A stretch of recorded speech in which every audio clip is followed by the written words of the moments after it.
Dude, I was almost hoping that some random like Saudi money would come in and be like, yeah, sure, here's, I'll buy it. And that's it could deep down inside. That's what I was hoping at the last minute. Some crazy, some oil money, oil mogul comes in, just like, you know what? Sure, why not? Welcome back, everybody, to another Real Chums movie news reaction. So much. We have one topic in mind today, but before we jump into it, look, if you're new to our channel, I'm Marcel. I'm always with my co-host Danny. And we do a movie podcast every week. We're in between seasons right now. Correct. We do movie news like this, movie reviews. And other things we can get to when we have the chat. We are two working adults with families and parents, so we get to this as much as we can. But we absolutely love this, and we love to do more of it. So if you do like what we're doing, please consider subscribing, hitting that like button, and sharing it with a friend. Okay. Netflix. Buying Warner Brothers. So in the last 10 hours. Yeah. 8 hours. Let's see, last week? 2 weeks ago. 2 weeks ago, we released a video check it out here, about just movie news. This has been on the docket. It's been like susurros, little whisperings and deals and mutterings. We had 3 big contenders. We had Comcast, we had the Paramount Skydance, and Netflix. I was for Netflix. I don't know if necessarily. You were rooting for Netflix? I was rooting for Netflix at the initial. Screw you. I changed my ways, okay? Realizing the implications of all. I didn't think Comcast for sure would have they wouldn't put their money where their mouth is.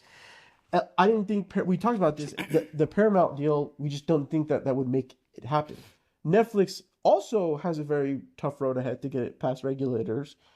So look, in the last couple hours, Netflix or Warner Brothers has accepted the bid from Netflix. Yes, it's at 50. What was it? No, $82.7 billion. But that's with including their debts. That's roughly, and that's securing $59 billion in financing from various banks. Yes. This also includes a 5.8 it's a 5.8 billion like breakup fee. Yes. So if for whatever reason the deal doesn't go through, which we can talk about that in a second, Warner Brothers Discovery gets $5.8 billion. Yeah. Which, I mean, either way, it's a win-win for Warner Brothers Discovery. Yeah. Whether they get bought out, everyone makes a bunch of money. If they don't, they get $5.8 billion, which, I mean, that's like an equivalent of like 20 Superman scale movies, right? But here's the thing. Not everybody gets the ton of money. Only select sure. few. Right. Okay? Right. Most of the people in here are getting screwed. Okay, so that's what we know. There is still, the other thing that we know is that Netflix has, and I quote, committed to including theatrical releases for films. Although those specifics aren't really also I saw detailed out. Also he says, quote, I think this is from Variety. He said Sarando saying, we are committed to doing theatrical releases. However, we wanted to make it more consumer friendly windows, which the likelihood of that meaning that it would probably have theatrical releases at a much broader scale than Netflix has had, then go directly to streaming like a week later. You're too hopeful. That's not at all what that means. That is not at all what that means. No. Hey, I was saying hope. Look, here's their official announcement from Netflix. Quote, by uniting Netflix's member experience and global reach with Warner Brothers, renowned franchises and extensive library, the company will create greater value for talent. This was the announcement that they made for filmmakers and creatives. Offering more opportunities to work with beloved intellectual property, tell new stories, and connect with a wider audience than ever before. Now, and then they continue to go on to say, quote, I know some of you are surprised that we're making this acquisition, and I certainly understand why. Over the years, we have been known to be builders, not buyers. This is Todd Sarandos, okay? We already have incredible shows and movies and a great business model, and it's working for talent, it's working for consumers, and it's working for shareholders. But this is a rare opportunity, and it's going to help us achieve our mission to entertain the world and to bring people together through great stories. Look, we've been critical of Sarandos for a while about how he double downs, triple downs that theatrical releases is not their business model. Well, most of it's because they are a tech company, right? Them purchasing Warner Brothers does make a weird shift where it's like, how they're still a tech company, and this has always been like one of the biggest struggles when it comes to theatrical releases, which is data. More and more, I saw some as I was like looking at things here. Some people are speculating that could even Amazon try to make a bid to purchase like a large grouping like AMC, to help with this disconnect of data and theatrical information. I think right now, I wouldn't be surprised if someone tries to now buy Comcast. That's the issue. I think Comcast was really hoping to build and expand their efforts and their library and their IP by buying Warner Brothers Discovery.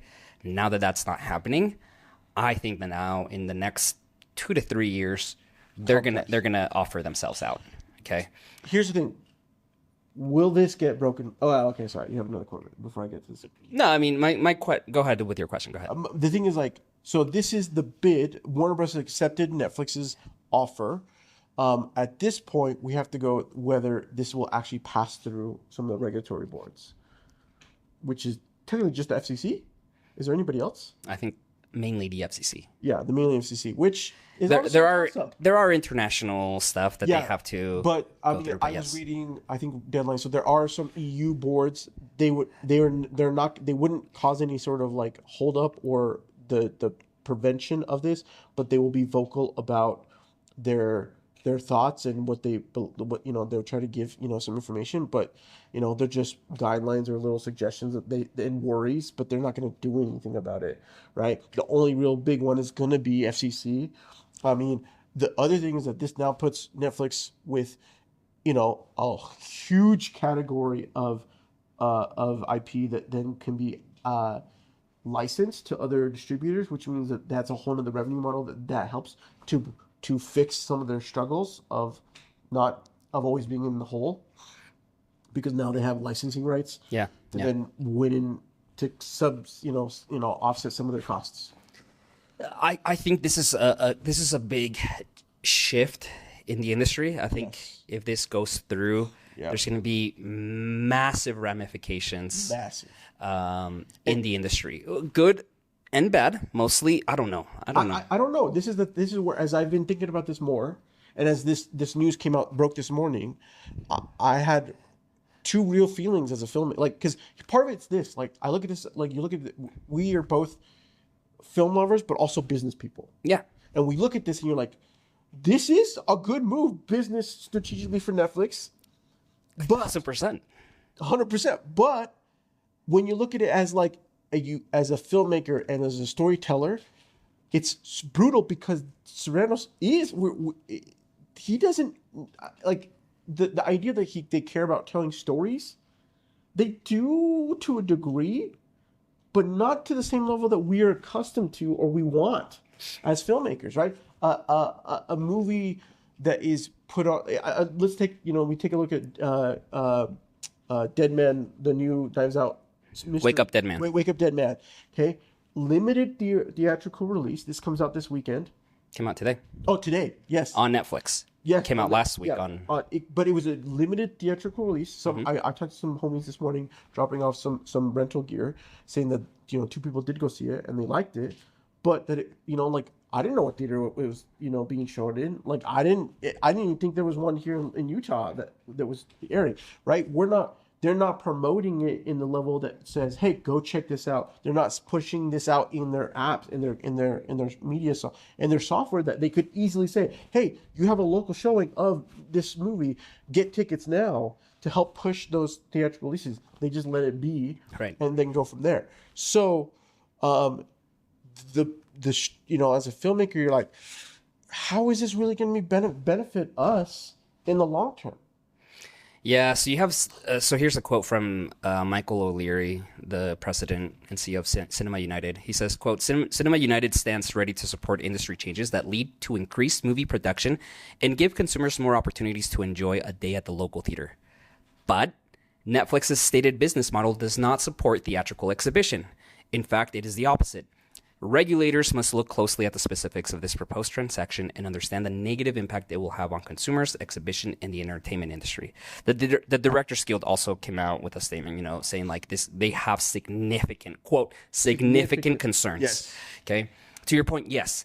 And I've said this, Netflix is not in this business model. Okay. Let's look at Warner Brothers again. Yeah. You have Sinners this year, Weapons, Superman, F1, One Battle After Another, plus several others, okay? Each of these movies, not only are they anywhere from 150 million to 250 million budget, Yep. but on top of that, you put another 100 to 150 million plus in marketing, in press, right?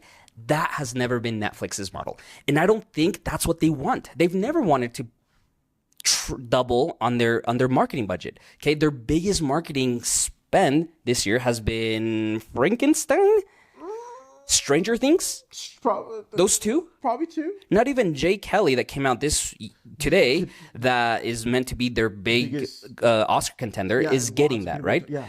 Like they're just not they're not in a position to drop 150 to 200 million dollars on marketing for a movie. And if you times that by 8, 9, 10 major theatrical releases, financially, they're looking at it. It's not like they woke up one morning and said, we're changing our business model. Well, and the other example of this is like, you look at, K-pop Demon Hunters. How did someone not recognize the large, massive potential of this film? Yeah. And say that this is gonna, like, they were like, no, this is great. They bought it, whatever.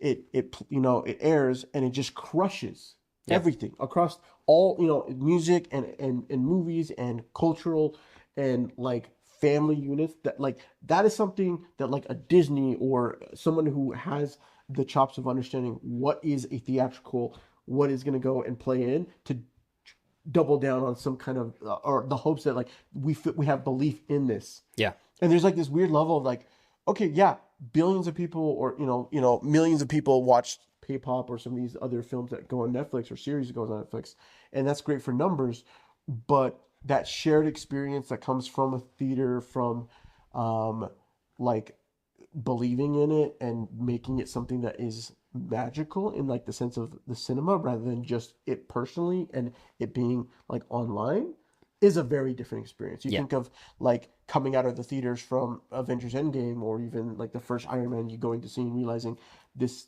was the best thing that you could think of at the time. That doesn't happen from Netflix series. Yeah, look, I think optimistically they will do theatrical releases, not just with what's in production and what's already contracted, right? But I think moving forward, I think they will do theatrical releases. The question is, what stipulations is that? Is that 200 theaters for 2 weeks? Is that 4,000 theaters with a limit or a minimum of 6 weeks in theaters? Right?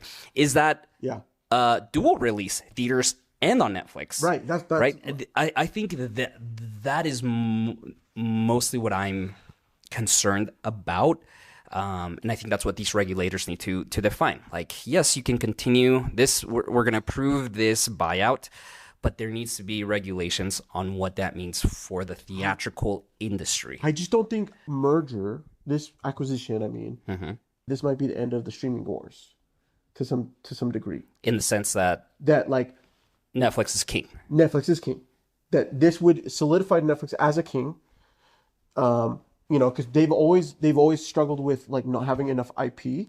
They've built a good sense of IP, but not like a legacy, not like this level of thing. So Harry Potter, DC, Game of Thrones, that's all theirs now. That's all. That's what I'm saying. Yeah. So this shifts the thing from streaming wars, where Amazon was maybe becoming a little bit more contender. Purchasing MGM. You got Paramount, Skydance really trying to merge and making something there to compete with Disney, especially with Disney merging all their entities into Disney Plus app. Yeah. Right. You have this ability, but what is it? I don't think regulators fully have any.